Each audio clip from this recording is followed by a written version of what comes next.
Olá, bem-vindos à nossa conversa de hoje. Vamos mergulhar num capítulo, assim, bem intenso das Escrituras, Tiago, capítulo 4. Olá! Pois é, um capítulo denso mesmo. Temos aqui um material muito bom para nos guiar, notas das Bíblias Holman e NAA, e também o comentário do Douglas Moo. A ideia é tentar desvendar essas mensagens fortes de Tiago sobre conflito, sobre essa relação com o mundo, né? E sobre humildade e dependência de Deus. Exatamente.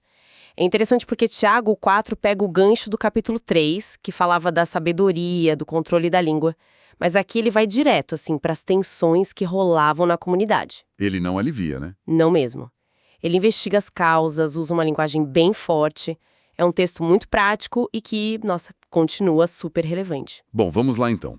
Tiago já começa o capítulo 4 com aquela pergunta na lata, né? De onde vêm as guerras e contendas que há entre vocês? E a resposta dele é igualmente direta. Não vem de fora, vem de dentro. É isso.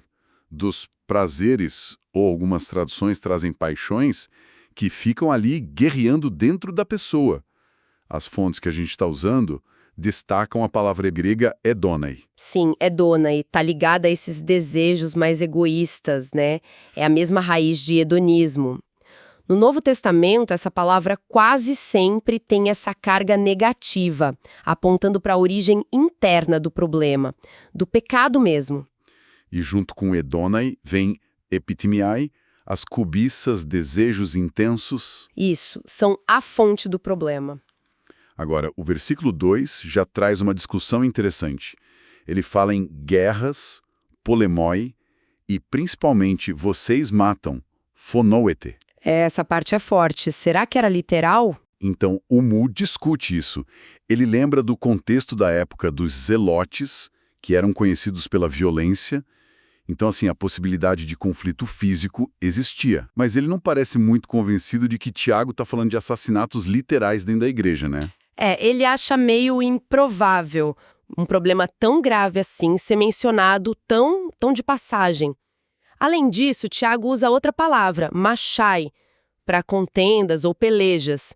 E essa palavra, nos livros de sabedoria que influenciaram Tiago, muitas vezes se refere mais a disputas verbais, sabe? Ou até uma angústia interna. Ah, entendi. Então, a leitura que parece fazer mais sentido no contexto geral do que Tiago está falando, pensando na língua descontrolada do capítulo 3, na fofoca que ele vai criticar daqui a pouco no 4.11, é que ele está falando dessas brigas feias, conflitos verbais muito intensos, talvez até usando uma hipérbole, uma linguagem exagerada, para chocar mesmo. E o versículo 2 continua nessa pegada forte. Vocês cobiçam coisas e não as têm. Matam e invejam, mas não conseguem obter o que desejam. Vocês vivem a lutar e a fazer guerras. O ponto central parece essa frustração, né? Não conseguem obter. Exatamente.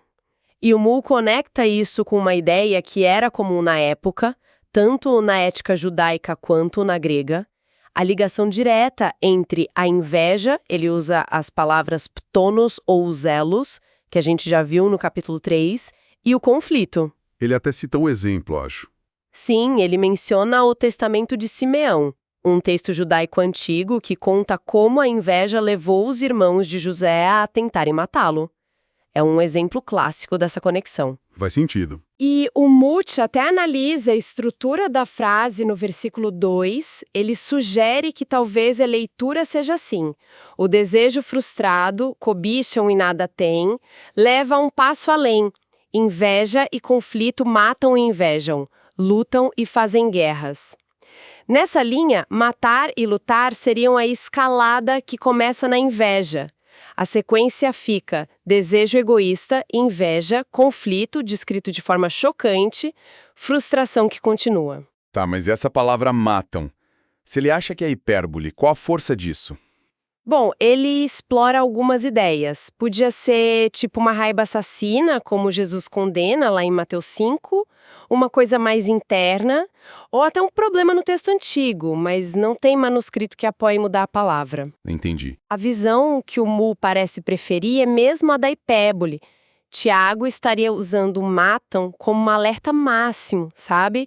para mostrar onde essa inveja toda pode levar, baseado na tradição que viu o homicídio como resultado final da inveja. Seria como dizer, olha, vocês ainda não chegaram a matar de verdade, mas o caminho da inveja de vocês é perigoso, leva para lá. Pesado. E essa frustração de não ter leva direto para a questão da oração, né?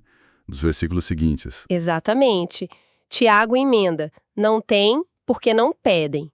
Quando pedem, não recebem, pois pedem por motivos errados para gastarem em seus prazeres. E olha a palavra edonai de novo. Os prazeres egoístas. Isso. É um contraste direto com o capítulo 1, verso 5, onde ele incentivou a pedir sabedoria a Deus. Aqui, o problema são orações que nascem daqueles mesmos desejos egoístas que estão causando as brigas. Elas não estão alinhadas com Deus, por isso ficam sem resposta. É como se Deus dissesse, para isso aí eu não vou dar amém, né? Basicamente. O Mu até cita um comentário antigo do Ort que dizia algo como: Deus não atende pedido que não tem um propósito melhor do que o próprio prazer egoísta de quem está pedindo. Simples assim. Agora, a gente chega no versículo 4, o tom muda de novo. É um choque. Tiago chama os leitores de adúlteros. Quer dizer, as fontes até apontam que no grego está no feminino, moichalides, adúlteras. Nossa, sim. Imagina ouvir isso depois de ser chamado de irmão. Devia ser um balde de água fria. Com certeza, o choque foi intencional. E a explicação, tanto nas Bíblias de estudo quanto no Mu, vem lá do Antigo Testamento. A relação de Deus com Israel era muitas vezes comparada a um casamento, né? Isaías 54 fala disso. Ah, sim. Deus como marido e Israel como esposa. Exato. Então, quando Israel era infiel, tipo, corria atrás de outros deuses ou fazia alianças proibidas, os profetas denunciavam isso como adultério espiritual. O livro de Oséias é todo sobre isso. Jeremias também fala. Entendi. Então, para Tiago, essa amizade com o mundo é a mesma coisa. É exatamente isso. É uma traição da aliança com Deus. Um adultério espiritual. E essa ideia de amizade era bem forte naquela cultura, não era só ser colega. Não mesmo. O Mu ressalta isso. Filha, a amizade no mundo antigo significava uma lealdade profunda, sabe? Compartilhar valores, ter os mesmos interesses. Então, ser amigo do mundo, e aqui mundo significa esse sistema de valores que se opõe a Deus, significa, por definição, se tornar inimigo de Deus. Não dá para ficar em cima do muro. E a conduta que ele criticava antes, a discriminação, as palavras duras, a inveja, seria a prova dessa amizade errada. Perfeito. Era a evidência dessa infidelidade, desse adultério espiritual. Isso leva a gente para o versículo 5, que é famoso por ser difícil de entender. Um dos textos mais enigmáticos do Novo Testamento, dizem. Ah, sim. Ou vocês acham que é sem razão que a Escritura diz que o Espírito que ele fez habitar em nós tem fortes ciúmes. A grande questão, que as fontes detalham bem, é: que espírito é esse? É o Espírito Santo de Deus zeloso? Ou é o nosso próprio espírito humano que tende à inveja? Complicado. Muito. O Mu explora essa ambiguidade. A palavra grega para espírito, pneuma, pode ser tanto quem anseia, epipotei, quanto o objeto desse anseio. E a palavra para ciúme ou inveja aqui é phtonos, que geralmente é negativa, tipo inveja humana. Para Deus, normalmente se usa zelos, zelo. Então a gramática sozinha não resolve. Não. E o verbo ansiar, epitetei, costuma ter um sentido positivo, de desejo forte. Então nenhuma tradução isolada encaixa perfeitamente. E aí, como a gente sai dessa? O contexto ajuda. O contexto é a chave. A interpretação que parece se encaixar melhor na linha de raciocínio de Tiago é a do zelo divino. Ou seja, é Deus quem anseia com zelo pelo Espírito que Ele mesmo colocou em nós, seja o Espírito humano que Ele criou ou o Espírito Santo que Ele dá aos crentes. Faz sentido ligando com o versículo 4. Exato. Liga com o versículo 4, onde Deus é o marido traído pelo adultério espiritual, da amizade com o mundo, e liga também com o versículo 6, que fala da graça de Deus. E a escritura que ele cita não é um versículo específico, né? Provavelmente não. Deve ser um resumo da ideia do zelo de Deus que aparece em vários lugares no Antigo Testamento. Êxodo 20.5, eu sou Deus zeloso, ou 34.14. É mais um tema bíblico do que uma citação direta. Entendi. E o versículo 6 parece ser a resposta para esse zelo todo. Mas ele nos concede graça maior, Mesona Charin. Tem uma conexão forte aí. Sim, total. Se Deus é zeloso e exige nossa lealdade completa, a boa notícia é que a graça dele é maior, é mais do que suficiente para nos ajudar a viver assim. A graça de Deus responde tanto à nossa tendência para a infidelidade quanto à intensidade do zelo dele por nós. O Mu usa uma frase ótima de Agostinho: Deus dá o que exige. Boa essa. Ou seja, a exigência vem com a capacidade para cumprir. Exatamente. E logo depois, Tiago cita Provérbios 3.34, que é central aqui. Deus se opõe aos orgulhosos, mas concede graça aos humildes. Isso vira o jogo, né? Introduz a solução prática. A humildade. Isso. A humildade é o caminho para receber essa graça maior. E é interessante como o Mu aponta, citando fontes da época, que o orgulho, a palavra grega é hiperefania, era muitas vezes ligada à inveja, o futonos. Ah, então conecta tudo de volta ao começo do capítulo. Perfeito, volta lá na raiz dos conflitos que ele falou em 3.14 e 4.1. O orgulho é a raiz do problema todo. A humildade é o remédio que abre a porta para a graça de Deus. E a partir daí, dessa citação de Provérbios, Tiago lança uma sequência de ordens, né? 10 comandos curtos e diretos, ali nos versículos 7 a 10. Se a graça é para os humildes, agora ele mostra como buscar essa humildade na prática. Exatamente. E é legal notar como ele começa e termina essa sessão. Portanto, submetam-se a Deus, V7a, e humilhem-se diante do Senhor, V10a. Funciona como uma moldura, um inclusio. Boa observação. Vamos ver o que está dentro dessa moldura, então. É um chamado bem claro para uma mudança radical, um arrependimento de verdade. Primeiro, depois de submetam-se a Deus, vem o outro lado da moeda. Resistam ao diabo e ele fugirá de vocês. Fez 7.000. Submissão a um lado, resistência ao outro. Isso, resistência ativa ao inimigo espiritual, o diabolos, o acusador. A ideia de que resistir com firmeza faz o diabo recuar aparece em 1 Pedro 5 também. E depois? Depois vem, aproximem-se de Deus e ele se aproximará de vocês, verso 8a. O verbo grego aqui, enguizo, sugere essa aproximação relacional, sabe? Tipo, restaurar a comunhão que foi quebrada pela amizade com o mundo. Não é sobre conversão inicial, mas sobre voltar para perto de Deus. Faz sentido. E o versículo 8b? Aí vem um chamado duplo para purificação. Lavem as mãos, pecadores. E vocês que têm a mente dividida de psicos, purifiquem o coração. É interessante que ele fala do externo, mãos, as ações, e do interno, coração, as motivações. A imagem da pureza vem do Antigo Testamento, né? Sim, tipo Salmo 24. E olha os termos fortes de novo. Pecadores, mente dividida. Esse de psicos lembra lá de Tiago 1,8 e do conflito de lealdade aqui do 4.4. Aquela tentativa impossível de servir a Deus e ao mundo. As ordens seguintes são bem emocionais, né? Entristeçam-se, lamentem e chorem. Troquem o riso por lamento e a alegria por tristeza. Versículo 9. Parece um profeta chamando para o arrependimento. Totalmente. O Mu faz essa ligação com os profetas, tipo Joel 2,12, que chamavam para o jejum, choro, lamento, como sinal de arrependimento sincero. Tiago está pedindo uma tristeza real pelo pecado, um reconhecimento sério da gravidade da coisa. Contrastando com a alegria superficial do mundo. Isso. Lembra o que Jesus disse em Lucas 6? Ai de vocês que agora riem, pois vão lamentar e chorar. Paulo também fala da tristeza segundo Deus, que leva ao arrependimento. Tiago quer que eles levem a sério a condição espiritual deles. E tudo isso volta para a ordem final, que fecha a moldura, no versículo 10. Humilhem-se diante do Senhor, e ele os exaltará. A mensagem principal de novo. Exato. Humildade aqui é reconhecer a própria pequenez espiritual, a dependência total de Deus, da graça dele, e se submeter à vontade dele. O Mu lembra da parábola do fariseu e do publicano, né?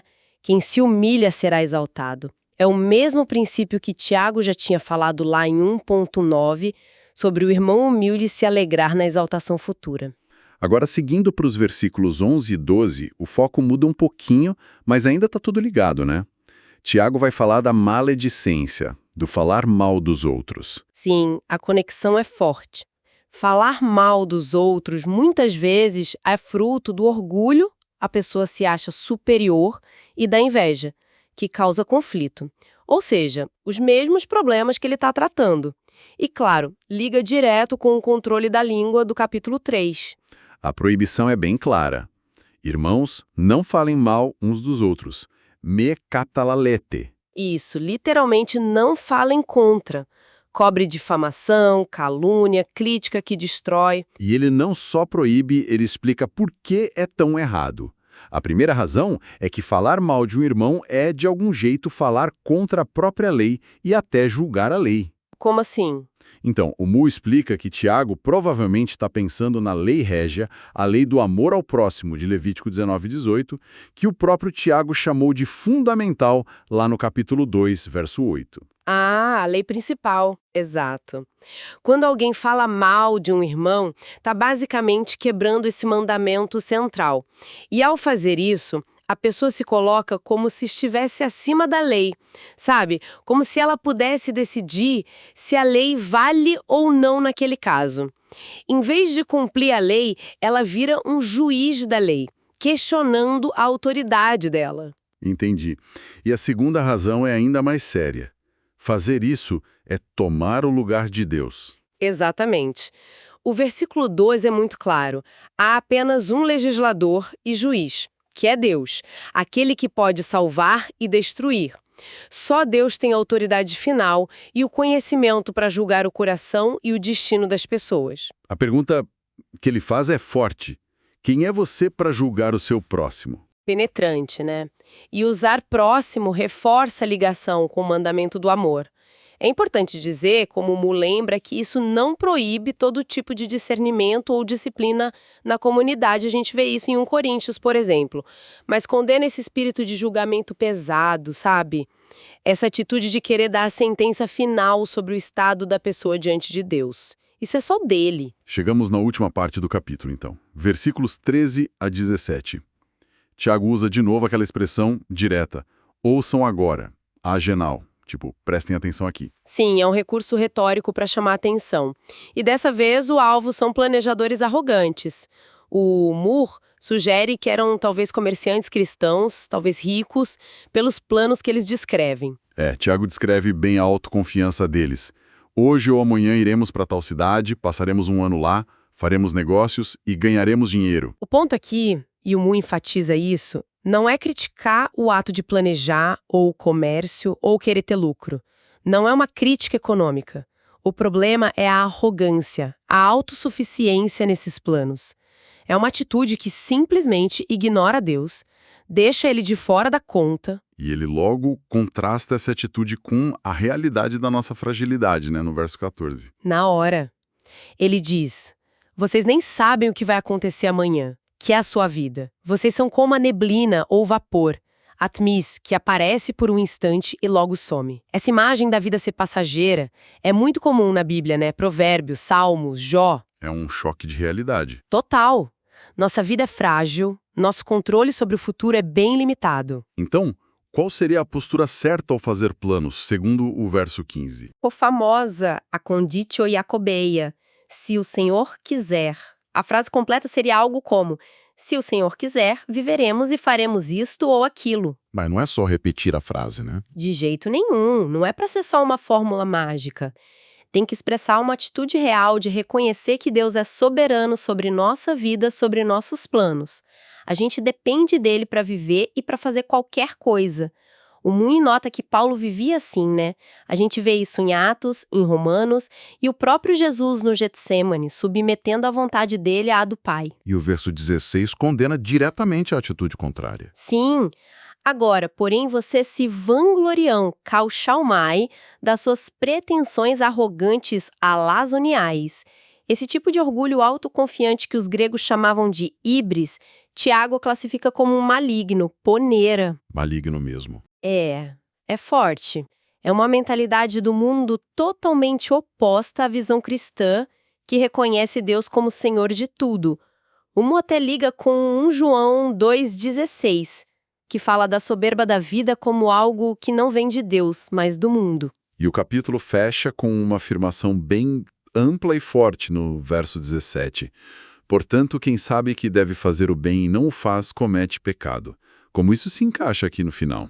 O Mu sugere que a ligação mais direta é com o que ele acabou de falar. Esses comerciantes sabem que deveriam reconhecer Deus nos planos porque acabaram de ser ensinados no verso 15.